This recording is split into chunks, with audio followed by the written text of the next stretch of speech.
به نام خدا میخوایم نحوه تست فلومتر رو با دوستان با هم چک کنیم.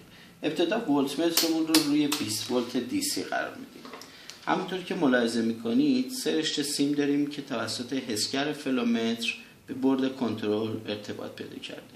فلومتر داخل اون مجموعه برنجیه که روبرو مشاهده میکنیم.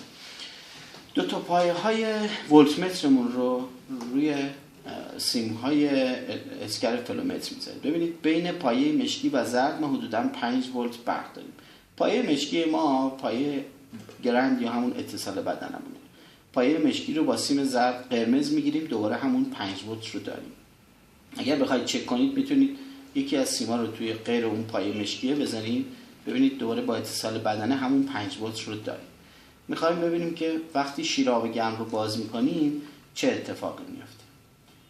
خب پایه های ولتمتر رو محل خودش نصب میکنیم.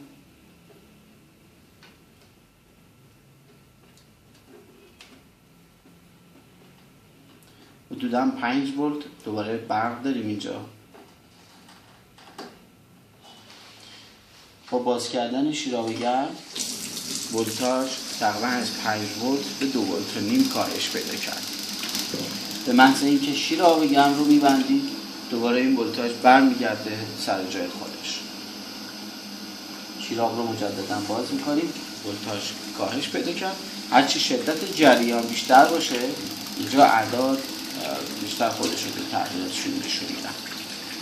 به محض اینکه شما شیر رو باز کردید با این کاهش ولتاژ روبرو شدید، این بدین معنیه که فلومتر شما، حسگر فلومتر و مجموعه تا این قسمت دارن کار خودشون رو درست انجام میدن. و سلام.